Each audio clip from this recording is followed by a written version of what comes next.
Ruchim Aboim B'Shem Hashem. Shem Egan Shlita. It's Boston. I'd like to welcome everyone to tonight's shir. I'd like to give a big yashikayach to Mr. and Mrs. Noach Karas for sponsoring tonight's shir. We have Nishmas Gittel Chana Bas Baran HaKohen, Olav Shalom, Olav Shalom, and we have Nishmas Chaim Yitzchak, Rom, Tzchon Levracha. To Nishmas Trus B'Tzara Chaim, to have the great schus of sponsoring a shir called Egan Shir Torah, 718-851-8651, or email ist@yeshivanet.com. Tonight we have the cover to have with us Rabbi Yosef Eisen Shlita, Rav of Kollel Bnei Torah, on the challenges of keeping Kashrus on the road. It's my cover to call on Rabbi Eisen for tonight's share.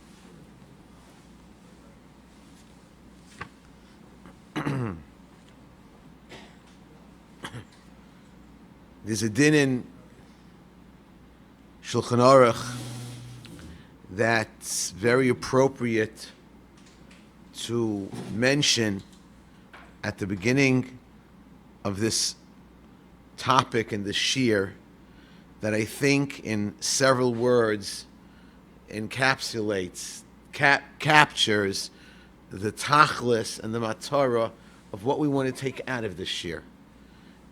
Chazal tell us, Milsa to lav rami al inish lav adaite. Something that doesn't enter into the radar, doesn't enter into the mindset of a person, he's not aware of it. And a gate, and a furt, and he's not at all aware that there might be issues that he himself wants to know about. The tachlis of tonight and talking about kashrus and challenges on the road is that we want to take it from the geder of lav adaite tadaite. To make it a chelik of your thought process, there's Reb Tzaddik. Reb Tzaddik writes a Dava Pella. He points out something that is extraordinary.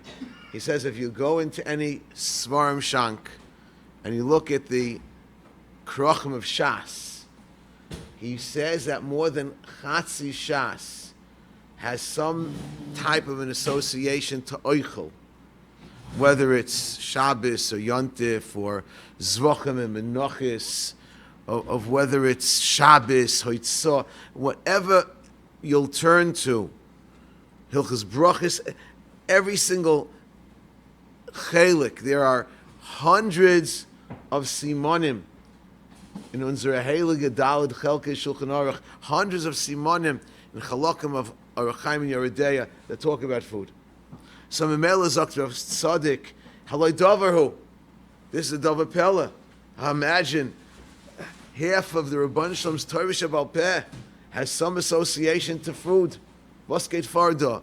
And he says a Dava Nifla, which also needs to place us in a particular perspective. And he writes that since the Avain Harishain of the Welt, what plummeted humanity into the depths of a different world called Adam Arishan Koidem Achet and Adam Arishan Acher Achet, Memela says Reb Tzaddik that the Matara of Klal Yisrael is to be Masakin that Chet of Adam Arishan. And Memela, the Rabban Shalom bound so many different Chalakim of Torah to what we eat in order to be Mekadesh and Metaher and to uplift the Darga of what we eat. And a person should know that when you pick up a phone, when you make an inquiry, when you send an email, when you have a conversation about something that you want to make sure is appropriate and suitable for you and your family, that itself is a darashta v'chakarta hetiv v'shalta. It's a pursuit of kedusha. It's something which has tremendous value, and that's what we want to accomplish tonight. I want to just give, by a way of introduction, the world has changed so radically. Coming from the mountains today in the morning, you travel. I mentioned to my wife, could you imagine the Yidden of 70 years ago, 70, 80, the literally handful of Fruma Yidden that came up to the Catskills to get away, those that went to live, those that went to a few weeks, a little fresh air. Imagine they had to go, they had to travel, they had to bring, they had to pickle, they had to pack up everything, and they had to cook in their own place. Now you go to any town, any town in the entire Catskill region, Siblit, incredible. There's things that you have available that you could dream of, and even things that you didn't dream of. Everything is available. Everything. It's so far, and that means that's just a shtickle dugma of what is available when we go out of a house. Even in our own home, things have changed radically. It used to be that if a person brought in a little bit of help into the house to be able to take away the pressure of the home, and even if you were very farzichtik, you were very careful to make it very clear that the help in the home has no entree, has no shaykhis to anything that has to do with cooking. Even if for some reason she would go and make herself an egg, very innocently, go and take out a pan and make herself an egg. Somebody told me they had a woman that was helping them in their family for 50 years. Yovel Shonim, knowing everything about everything. She worked in the family for 50 years. And the person said he was shocked. He was absolutely floored when he saw something with his own eyes. She went ahead and took a pan and made herself an egg. He couldn't believe it. The mazel is that oven that she made herself an egg was a milchika oven. And the milchika ovens that we have today are very simplistic. They're not very fancy. They're 24-inch ovens. So Mamela, everything has pilot lights. So Mamela, there was no issue because at least it was the kiyum of what the Ramah says in Kuf Yud Gimel Sif Zayin, that when you have a fire that was extended from another fire that originated from a Yad Yisrael, which we call Eish Me'eish Shehidlik Yisrael, it's okay. But this is just a little bit of a small dogma of how, things change because all the cooking equipment in our ovens, in our kitchens today, even the most simplistic and even the non-upscale equipment, everything is electronic. Even our gas ovens are ignited electronically. And Memela, it becomes Bishul Akam as soon as somebody that's not Jewish turns it on. So you cannot escape. I want to tell the Olam how easy it is to be over Bishul Akam, and then we're going to get into this subject matter. Today's day, what has become wildly popular, is a Betty Crocker. It's a Betty Crocker. Mistama, she had some schusim that she became so because in Stamagoy buys one of these Betty Crockers, he buys one of them. What is it? A Yid could buy up to 6. He buys one for milchiks, one for fleishiks, and maybe he buys one for parva, and then he buys one for Pesach, also milchik, fleishik, whatever. Imagine 4 to 6 Betty Crockers in every single house. It's a titzach of Tish and Bank over here. And how easy. You don't have to do anything, you don't have to turn on a switch, because most of them don't have switches. You just have to take a plug and put it into your electricity, and boom. Anything that's going to be cooked over there, if a guy did that, it's all Bishul Akam. It's all Bishul Akam. I'm just by a means of introduction to tell you what the biggest challenge out of all the Simonim in Shulchan Aruch in Yaredei Befrat, with their Kemat 150 Simonim with, try to calculate the amount of Seifim and the 150 Simonim that have to do with Eichel. Whether it's Shchita or Malicha, Trefis, or Bas V'cholav, but from all of those Simonim, when you get into the Yaredei Bays, which starts with Siman Kuf Yud Beis, Hilchus Pas, and then you go to Kuf Yud Gimel. Kuf Yud Gimel is the Hintas Bagrubin. That is the biggest challenge. And as we're going to speak, we're going to talk about the problem, the challenge of how food is prepared, how food is cooked. Chazal already talked to us about the Chomer Adover. It's interesting, Rav Shlomo Zalman writes in two places. Adover Pella. He says that Rav Shlomo Zalman writes that there was a Yid from America came to talk to him about devices which circumvented Bishul Akum, which were technicalities, which even though they would seem to be Bishul Akum, they presented to Rav Shlomo Zalman the way that these particular devices work is not really Bishul Akum.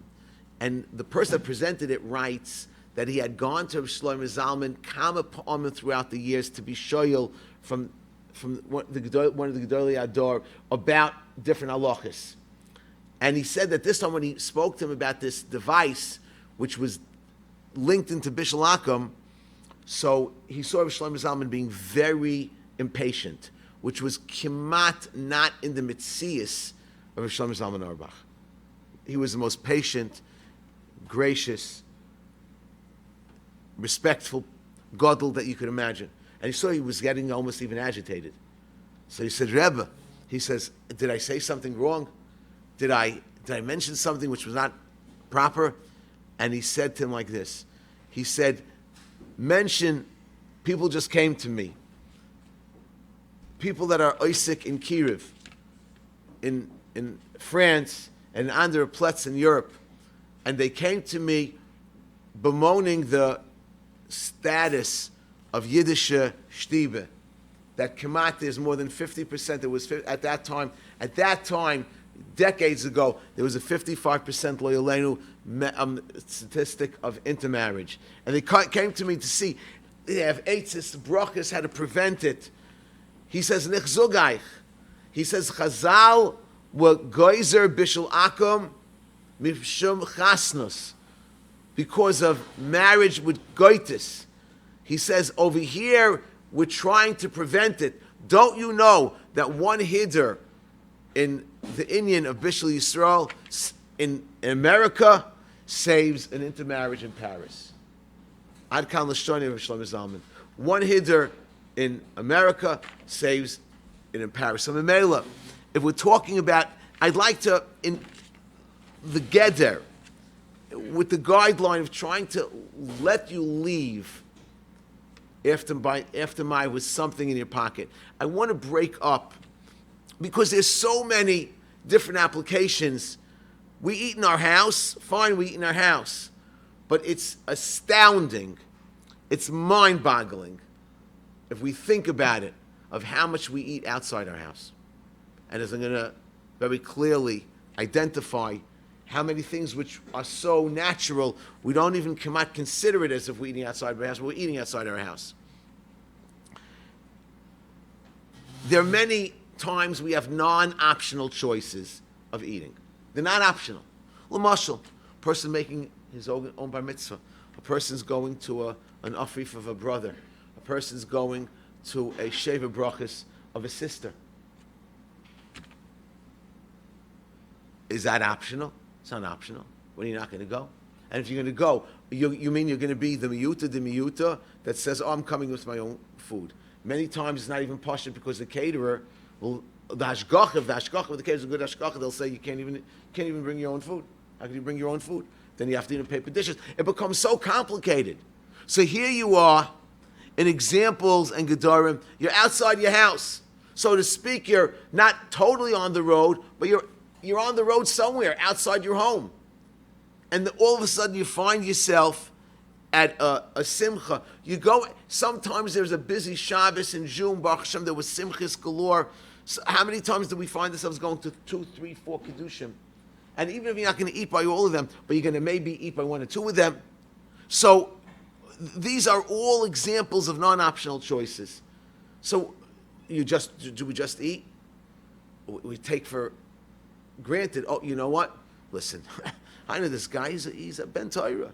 He's a Yarei V'Shalem. But I want to tell you, in today's day, once you go outside your house, there are many different choices of caterers. A caterer could be very popular, and not one person is like, I once spoke to a caterer. He says, you're talking to me about Ashkacha? He said, I'm telling you, during the course of a year, 2 years, maybe there's one person asks me who you're certified by. You hear this? A David Pella. He says he could do hundreds of different events, and he says, what are you chepping me? One person maybe in every several years asks me the question, who you certified by. Why? Because that's Pashit, the hanhag of what we say. We say, he's such a frum guy. Of course he's going to get somebody. He's at the shul. What do you think the Rav is going to allow? Ask the next time, if you want to take a statistic, ask the Rabbanim of the shuls that their Kedushin going on. By the way, do you know who's the caterer? Then maybe ask a second question. And listen, I might be indicting myself because I'm part of this group of the Rabbanim. I'm not saying Chasrom, the Rabbanim take Pashit, Cheskes, a Chazaka that there's Mispalel is doing the right thing, especially the person in charge of the Kiddush is doing the right thing. But did he approve it? Does he know who it is? And many times today, people are so busy. Doesn't a woman who is making a simcha, whatever the get of the simcha is, doesn't she deserve to enjoy her own simcha? Doesn't she deserve to enjoy the simcha of her Yingel's bar mitzvah, or her son's afraf, or the daughter's sheva brachas? So she says to husband, listen, we're spending so much money. My mother used to say, hang by the cup, hang by the feast. You're spending so much money. The amount of money that anything costs now, even on the average amount, is astonishing, is just extraordinary. So she says, listen, I'm not going to take a very famous party planner. I want to take one that's going to cost me $1,500.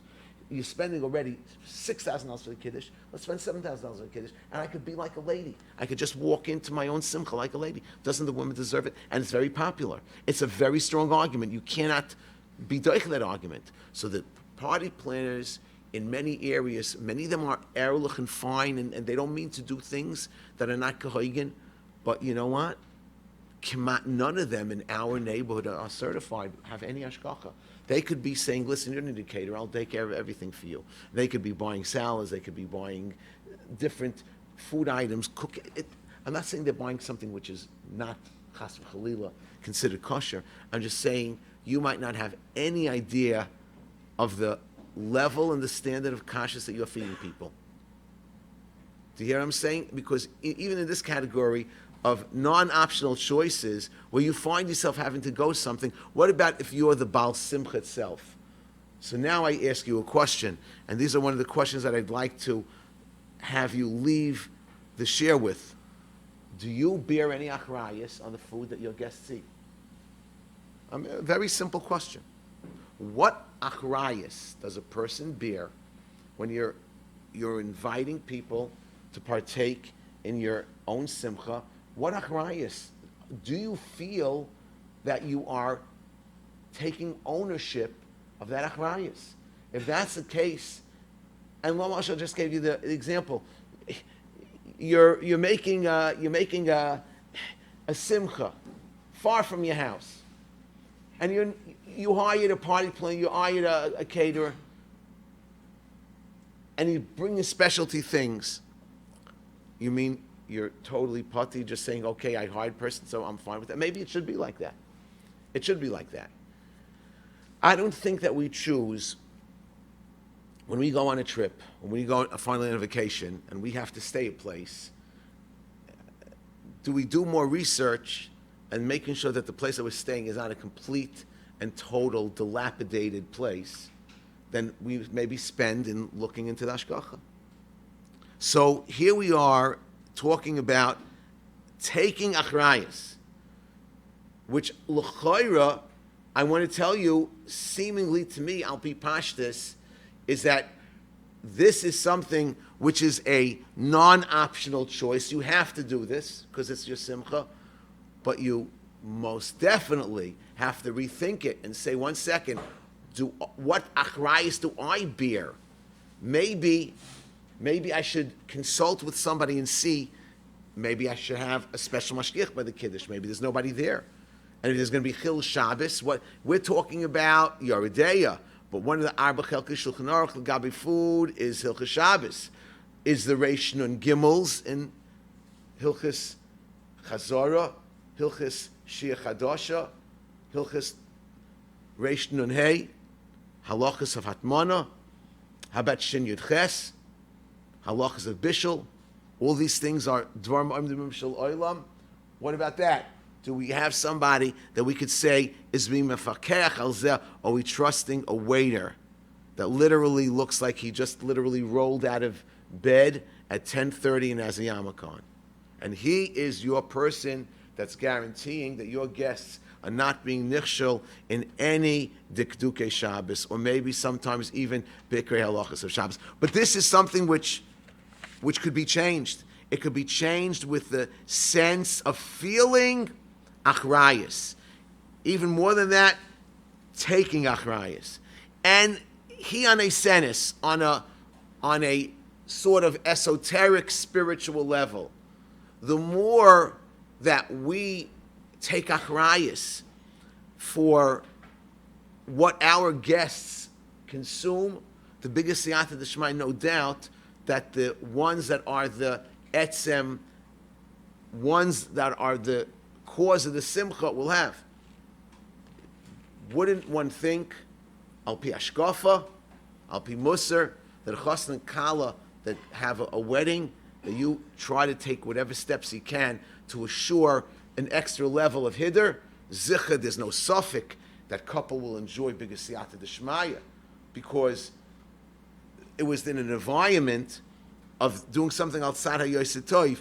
You go to weiter, what I want to break down is calling non-optional choices.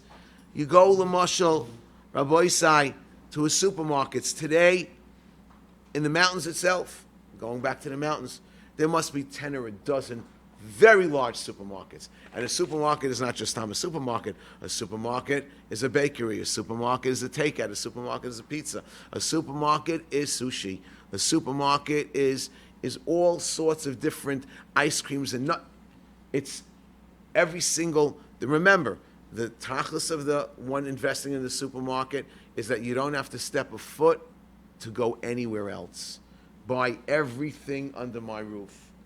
Now, one of the things that we l'chayra should feel achroi for our own families when we go shopping is that, do you recognize the Rav HaMachshir that's on the Tudah?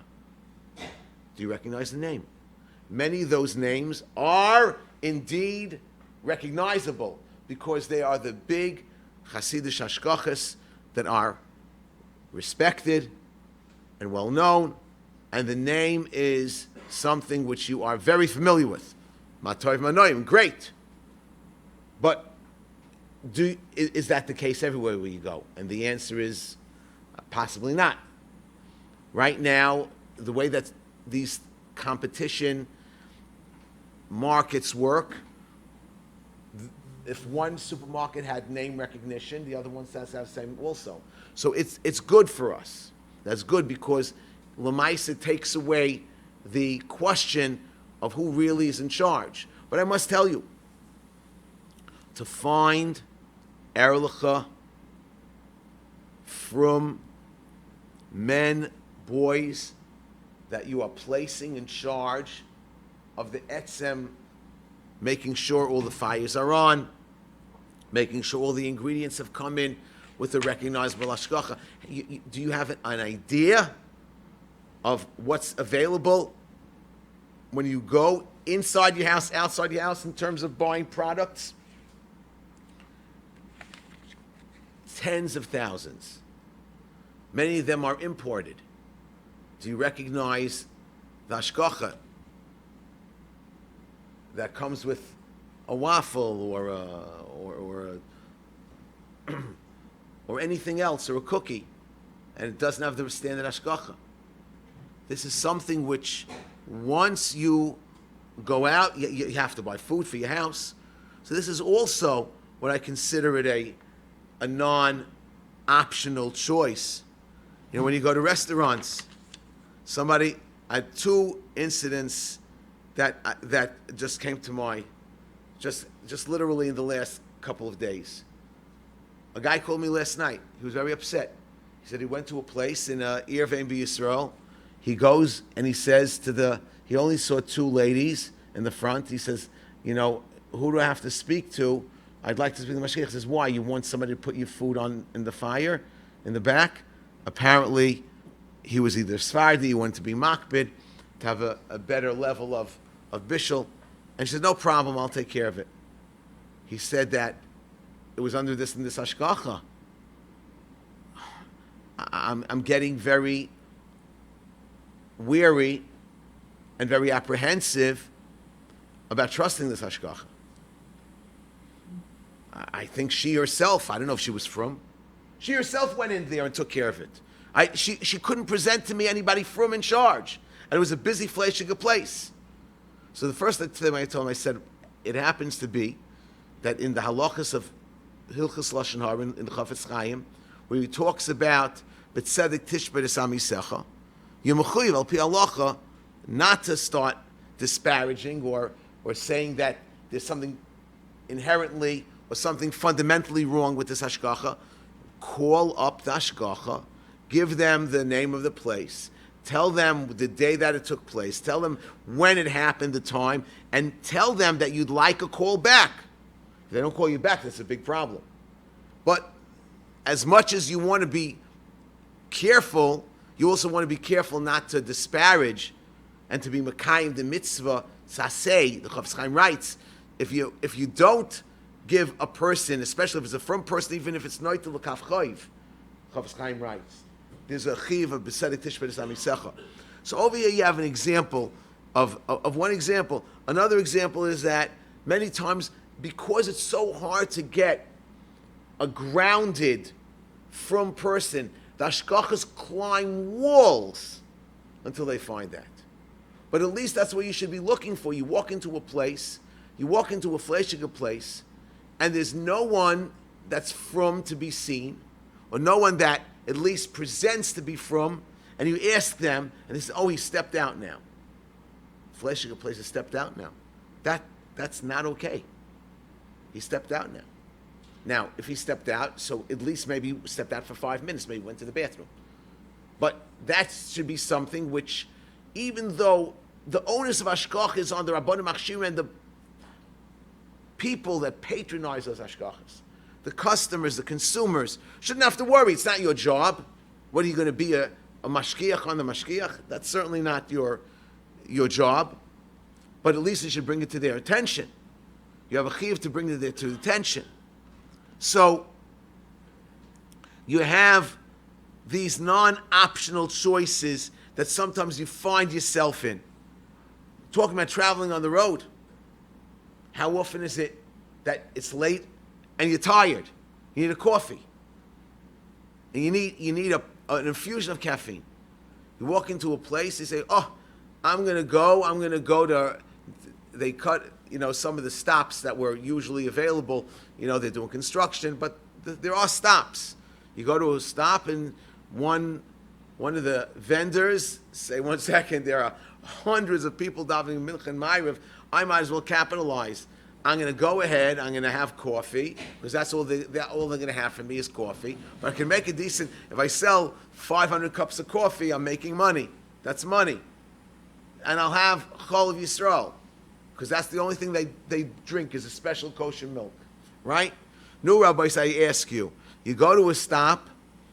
You go, or you're traveling. You're going to Montreal. You're going to Toronto for the summer. You're going to visit. You're taking a cross-country trip. And there's nothing, you're somewhere in Hudson Platz. There's nothing to be found except a Starbucks. Well, Eureka, it's Starbucks. Or a Wawa. Whatever it might be. And now you want to have a coffee. It's late at night. You need a coffee. So just agav, you need a coffee. You don't think weiter. You just buy black coffee. No matter what the shayla we're going to present and how complicated sometimes it could be, but you buy a coffee because no matter what it is, it's sakonis nefashos to drive when you're tired without putting something into your system. So that I'm just saying that as a disclaimer to this whole discussion. You need Shmartim Yodel Nafshi Seichem.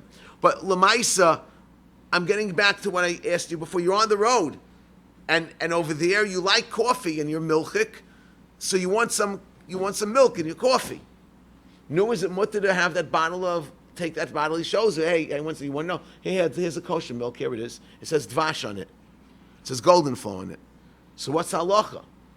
You know what the halacha is? The halacha is you have to look at Siman, Kuf, Yud Zayin, and you see that they're dinim of what needs Siman Echad, what needs Shnei Simanim.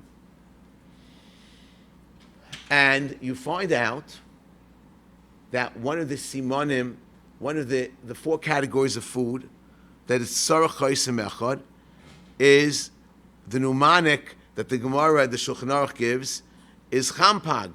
Champag stands for Chalav and Murius, fish oil, Pas and Gvina.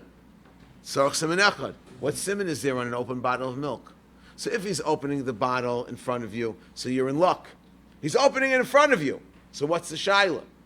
He's opening up a closed bottle of milk. That's not shaila. What happens the second that comes 10 minutes later? And now he's looking at an open bottle of milk. I am telling you that there's certainly stories that b'didi avi uvda that some of these goyim had the koyach of the Elisha battles. They just keep on refilling miraculously. But we understand what they refill it with.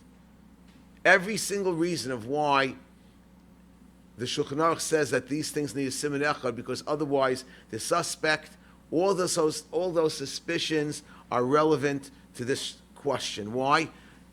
Milk is more available. Non-Chalav Yisrael milk is more available. Non-Chalav Yisrael milk lasts longer. Non-Chalav Yisrael milk is cheaper. So every single possible reason of why the guy would want to be mischalef a non-Chalav Yisrael milk with a Chalav Yisrael milk is there. You don't think about it. And I'm not saying that is it a chalutin aser? Does it mean that there's not a mirsas? You'd have to get a hayras chacham. You have to get a hayra from a rav to tell you that it's mutter. Otherwise, it's seemingly not even a shaila in my mind. What about the non-optional choices of going for a trip to Eretz Yisrael? Wow. Who isn't mishtaikik? Who isn't longing to have a trip to the Eretz HaKodesh? But once you get to Eretz Yisrael, the Hashgacha scene, you're certainly on the road, the Hashgacha scene makes the Hashgachas of America look like Kinderspiel. Very complicated, very complex, very twisted. Knowing to navigate. So what do? Practically, which hotels? Most of the hotels are Mahadrin, Rabbanut Yushalayim. What's the status of Rabbanut Yushalayim? Mahadrin. For Fleishiks, for Milchiks. How do you make those decisions? One thing for sure, if a person says 1 second, everybody eats there.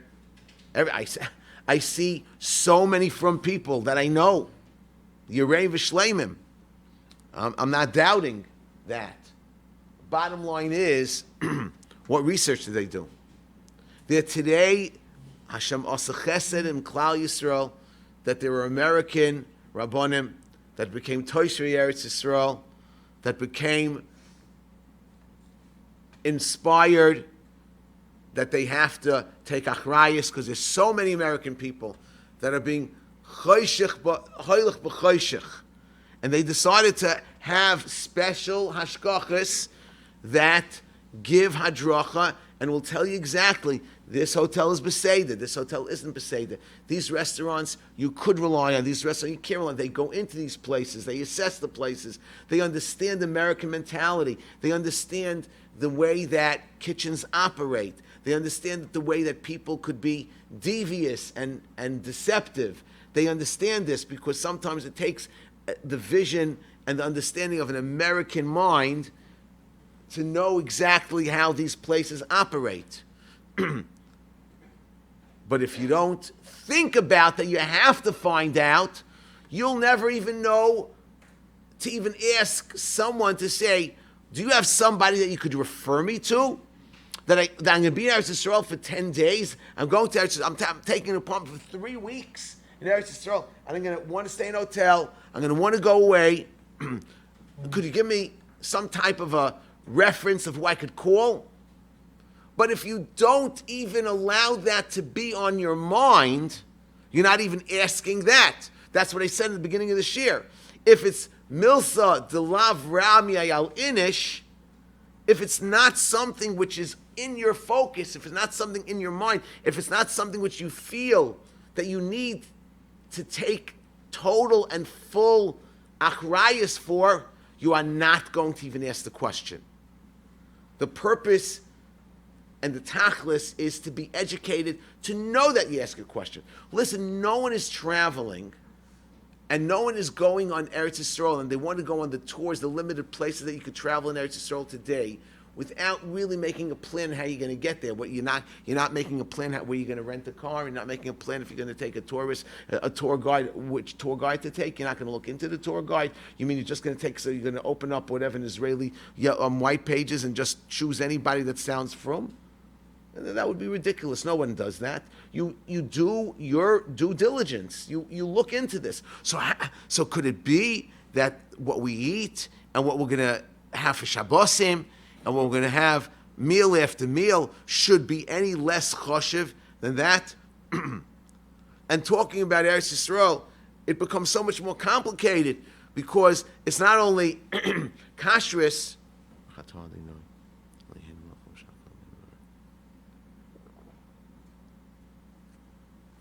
It doesn't only become a question of standard kashrus. What about trumis? What about maisris? What about arla? What about when it's a shvius year? What about when it's a post-shvius year?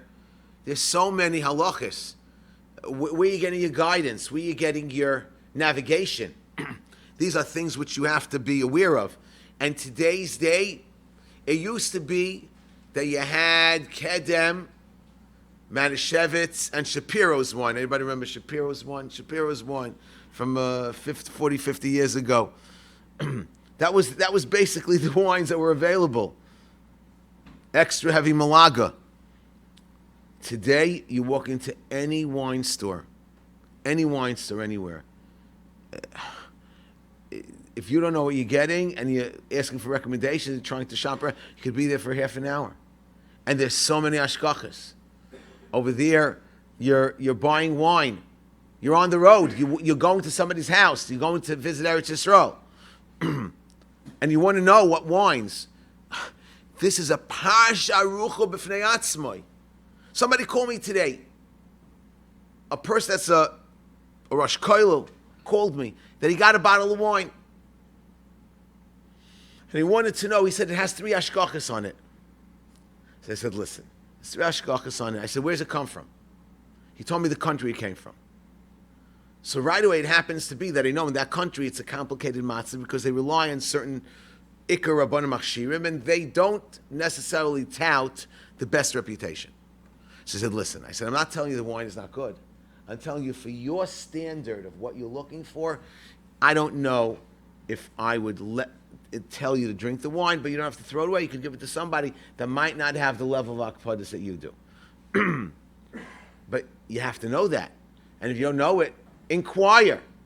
If you get if people like wine, and many people like wine, like finer wines, upscale wines, and you look at, and many of those bottles have ashkochis that you might not easily recognize. So if there's a name that's an oivel asoicher name, so then that's great. You have no problem. It's a Badatz, it's a Rabbi Reuben, there are many, many ashkochis that have favorable reputations. But the point is that are you just opening up the bottle without knowing who is endorsing that wine? What about when you're giving the bottle of wine as a gift to somebody? What about that? Does your achrayus even extend further? It's not only you drink the wine, it's your choice. You give the wine to somebody for a gift. You want to make sure that you're giving something which is al tzad hayoyse.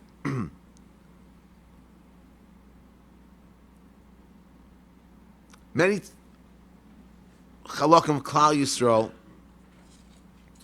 have extended what we have throughout the shir just now, given it a category description of non-optional choices abroad.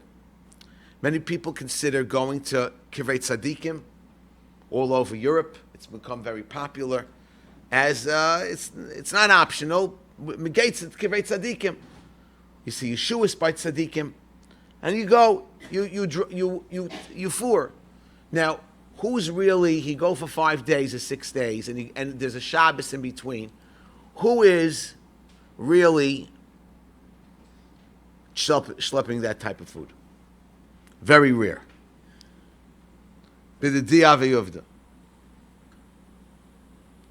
I decided to go with one of my sons,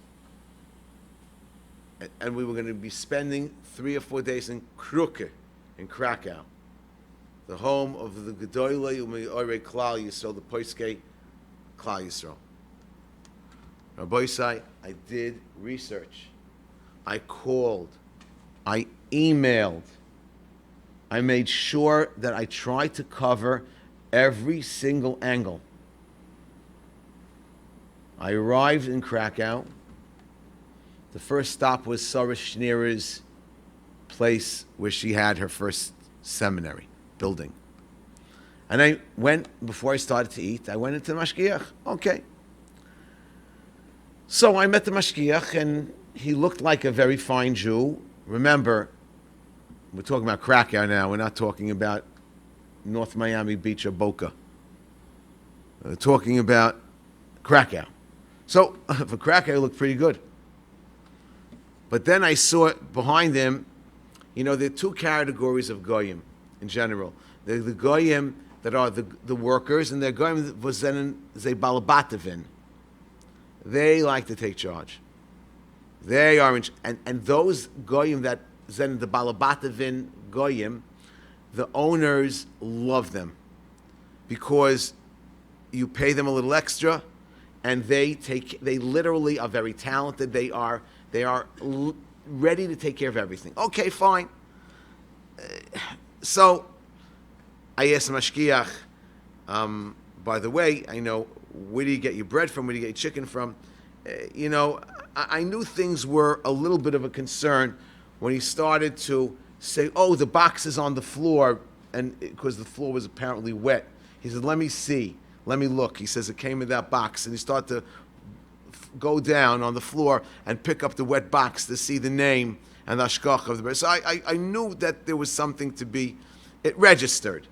Anyway, Rabbi said, long story short, we spent Shabbos in Krakow. We daven in the Chabad of Krakow because that was the only operating shul that had a minyan. We come back, we're walking back from the Chabad to the place we're eating. And then right before that, I see a van, the gates of this place were open, and a black van pulled in. And literally, we were 500 steps away. And I see this guy, the Balabat of a guy, pulling out pans of food from the van on Shabbos. I'm mamish, like they say in Yiddish, this is gevoren nish git. I dashed up to the second floor. I go over, I make a beeline into the kitchen. I said, do you know that that guy, he just pulled out food from a van. So it's not true. I said, you must be kidding. I said, I told you. I went like this. My eyes saw this. The man pulled out pans of food from this van on Shabbos.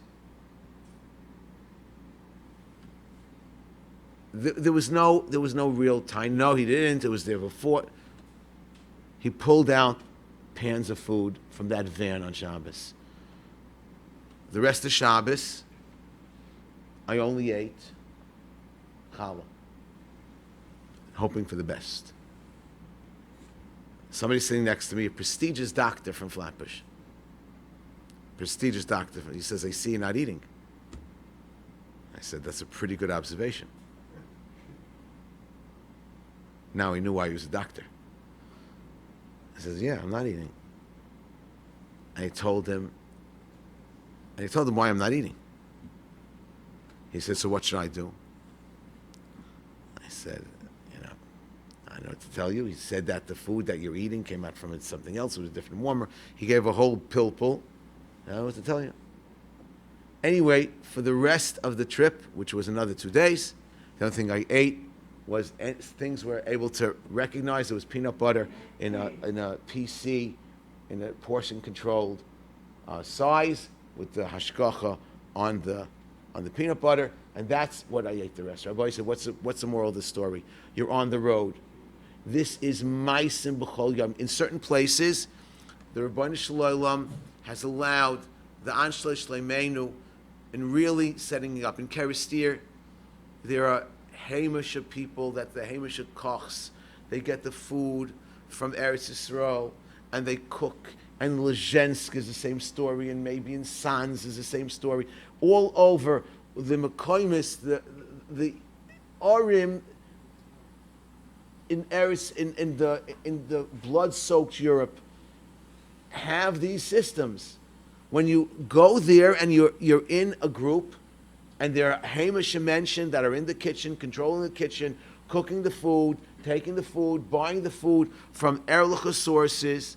So that's what you should look at. Tours. Somebody told me they just went on an exotic tour, an exotic cruise. I said, who's the caterer? He says, oh, there's a from caterer. Okay, great. From caterer. Very nice. They didn't even know the caterer. So, I want to tell you that I had to mamish make shalom between a couple, that the husband wanted to surprise the wife, and he booked a cruise on a ship. They were going to be on a ship for 4 or 5 days. He's married to an Isha Tzadekis, Mamish Tzadekis, and she calls me up, and she says, Rabbi Eisen, she said that he booked it. What should I do? So I said, one thing I tell you I'm not going to do, I'm not going to get involved between this issue between you and your husband. That's what I'm not going to do. I said, but I will just tell you what to keep your eye on. Because, minastam, these ships have multiple kitchens, and there's no chance in the world that the kitchen that they designated for kosher is secured at night, that the refrigerators are secured at night, that the kelim are secured at night. It's 100 times worse than Rav Moshe's tshuva of leaving your own home with a non-Jew overnight that you mechuyev to kasher all the kelim. It's much worse than that. And she came back from the trip. She said, Rabbi Eisen, she said, first of all, we are never going on a cruise again. He says, that's the first thing. She says, exactly what you told me was exactly what was there. She said, I went over to the rabbi, and I asked him, what do you do at night with the kosher kitchen?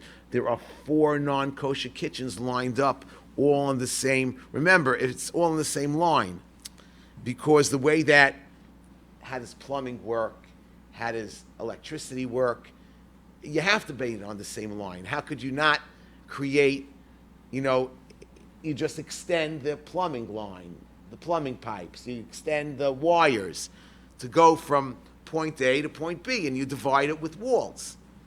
She said, I asked the rabbi, she said, I asked him, how do you secure the kitchen on the ship?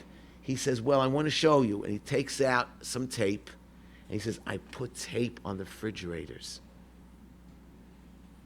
I put tape on the refrigerators. She said that She said, I was so aggravated the rest of the trip. She says, because everything that you described about what I should ask, that's exactly what was at this cruise. So here we are, wanting to do the right thing, wanting to surprise, and getting a hashgacha that has some level of recognition. And what's there? Taping refrigerators closed at night when you're literally nestled among an entire line of tarfus. So the point is that if you're going to make a trip, you're going to go to the Mekoyim HaKadoshim. You need, just like you have a specific goal, going to the Mekoyim HaKadoshim, you want to polos Yeshua, and whatever in you need to polos Yeshua, by the tzaddikim, with the same clarity and the same focus and the same goal that you have. It's superfluous for me to say that it's wasted effort if you're going to go and be nichshel in what you're going to be eating for 5 days, for 6 days. My point is that all of these hashgachas that are scattered all over the place, unless it's like what I described, like a kerestir, like a lezhensk, like a sans. If somebody asks me, after this mice that took place 2 years ago, I was in Makabal, I'm going to tell them, I'm telling you, I'm not telling you could eat. Because if I wouldn't have experienced it myself, and that's why I believe that the Rebbeinu Shalom maybe was mazmin this, liyadi. So I could see personally that after all that concerted effort, after all that methodical process of finding out and really ascertaining clear, direct, first-hand information, in spite of that, I experienced exactly what I described to you. So therefore, what I concluded is it's something which requires a great deal of pikuach and a great deal of simas leiv. So therefore, I conclude that it's not pashut at all. This is what I'd like you to place on your radar. This is what I'd like to transition from being lavadaite, not on your mind, not on the radar, to being adaite, to be contemplative, to be inquisitive, to be driven by wanting clarity. You walk out of your home, you go into a car, you go onto an airplane, you're in the mode of road, you need to come up and have a clarity. Who is Ashgacha? And you know what? I must tell you, I was in Prague, and they told me that in Prague that there's one Ashgacha, there was a Rav Machsher, and I saw, and there was a pizza shop, and everybody came off the plane. They were famished. We were with a group of guys. They were famished. They were very hungry. And all of a sudden, they all literally went right to a pizza shop. There was some Hebrew lettering on the front window. Boom, they went into the pizza shop. I walk in with one of my boys, maybe two of them, and somebody else there. And I looked around and I said, "Vayifen koi v'choi v'yar kienish." There was no one there. They were just Hungarians. So now, since I don't speak Hungarian, and he didn't speak English, we couldn't even converse. The only thing that I was able to see was that he was clearly not a Jew. So I look around, and the guys already are sitting down, and they're ordering, they're eating, and I said, let's leave. There's nobody we could even engage and ask. When we finally did find a place to eat, there was somebody there that was clearly a Shomer Torah mitzvahs, and I engaged them in a brief conversation, and they were able to answer coherently and clearly, and I recognized Ashgacha, So that was already different, because the name of the Hashgacha was a recognized name. There was a person there that was in charge, that you were able to at least get a cheshbon that this from. And also, here comes the trick. A doctor called me from Kansas City. He was in a convention, one of those also non-optional choices. He was at a convention. He was a doctor. There was a convention. He said there was one deli. He said, what should I do about the deli? So I told him at that time, and I'll get back to the story in Prague, I told him that you should be your own self-appointed mashgiach. He said, what does that mean? I said, you want a sandwich? So ask them to go behind the display case and show you the casing, the wrapping of the deli. He said, great idea. I said, and also the rye bread, let them show you from the bag and look for the hashgacha. And this doctor did exactly that.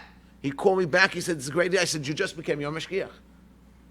Because you're eating something that's not required cooking, which is very complicated, as I said before, which is the primary nemesis of keeping kosher.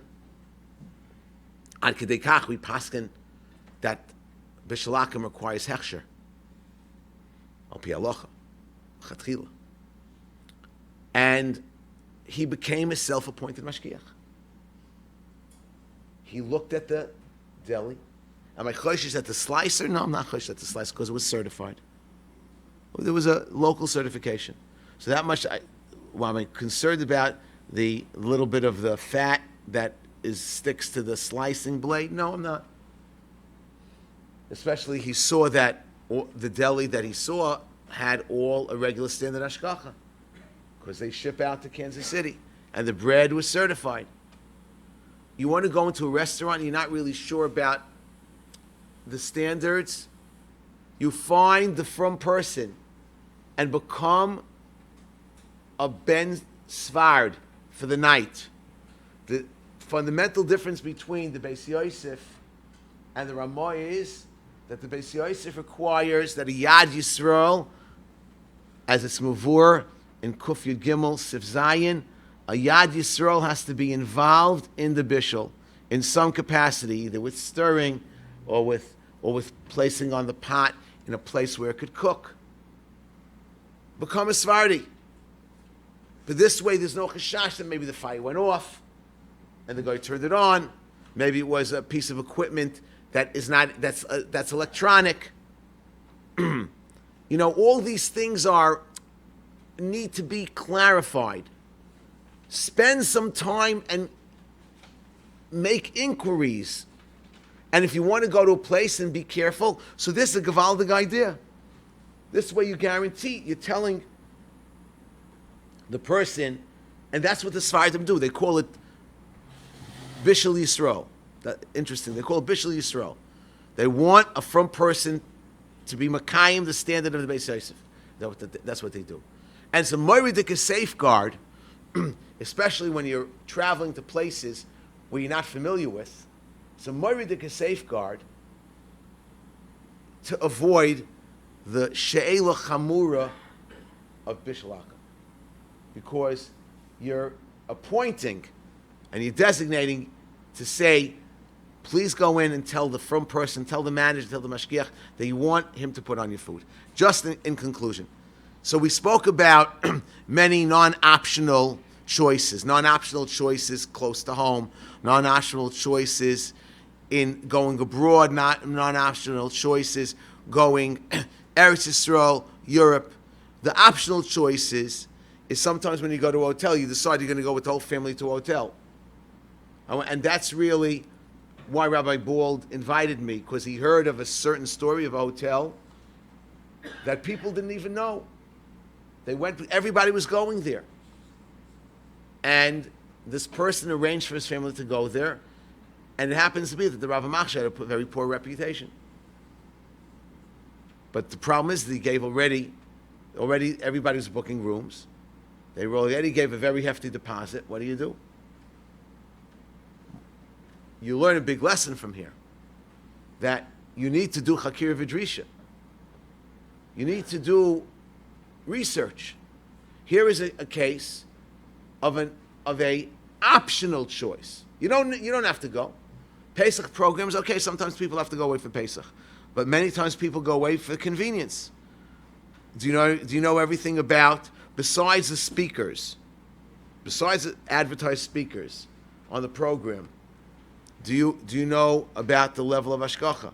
I want to tell you, chas v'chalila, not to say anything disparaging in any way, a person is asked to be a guest, not even necessarily the primary speaker, an additional speaker. Imagine somebody calls up, your wife has been dreaming to go away for Pesach for a decade, and you get a call, and he said, oh, this is where we're operating a very nice Pesach program in Puerto Rico and Turks and whatever, some Cancun, Mexico, some far-fetched place.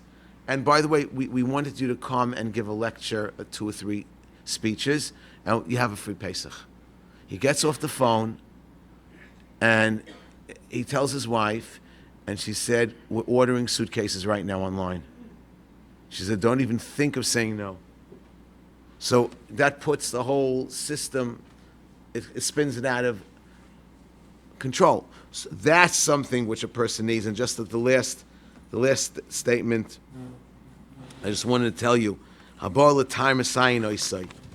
when a person will see that anything that a person is misyageya on, Chafetz Chaim writes at the end of the Hagdama, he says that there's a skula, that a person that's misyageya on a certain inyan in Avodas Hashem, in being careful because of Yiras Shamayim, what happens is that the Rebbeinu Shalom pays you back by not allowing you to be nichshel ba'osei davar. If we take into our mind and we place on our mindset and our radar, and it goes and transfers from being lav adaite to being adaite, and you make the calls, and when something's suspicious to you, you become, you're mezakeh the rabbim, you call, you inquire. People are, if you think about it, we spend most of our week eating, and in many different places. So if we take the initiative and we do what we could do to show the Rebbeinu Shalom, we're just not being bohol achar our taivas.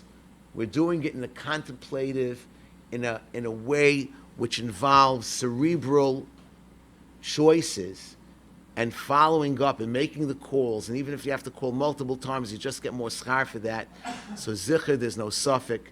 Adam mekadesh atzmai milmata ma'at mekadshin oisai milmala harbe. Adam, if a person goes ahead and he is habol attire, messiah oisai, and certainly that's a siyata d'shmai that we could be zoicha to by making the decision and taking the steps to be very careful in what we choose to eat and what we choose to follow and to go to. Have a good night and thank you for listening.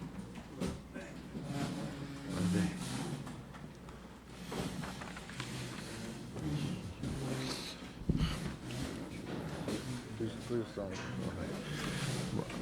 Shem Egen Shir Torah Moses Boston. I'd like to give a big yashikayach to Rabbi Eisen for tonight's shir. Rabbi say one thing that does not need a chakir and a drisha is Egen Shir Torah. Egen Shir Torah is known far and wide for the Abotzas Torah throughout the world, throughout the year, especially during these summer weeks. To have a great schluss sponsoring a shir, call Egen Shir Torah 718-851-8651 or email ist@yeshivanet.com. Tonight's shir was sponsored by Mr. and Mrs. Noach Karas. Lili Nishmas Isha Gittel Chana Bas Rabbi Kollel Shalom and Lili Nishmas Rabbi Chaim Yitzchak Ben Rabbi Avram Olav Shalom. Ashikach Rabbi for coming. Chananya Ben Akashem Moritz Hakadosh Baruch Hu Lezakes as Yisrael Figure Hibel and Torah Mitzvah Shenem Al Noach Chofes and Malzitka Yagdul Ter V'Yader.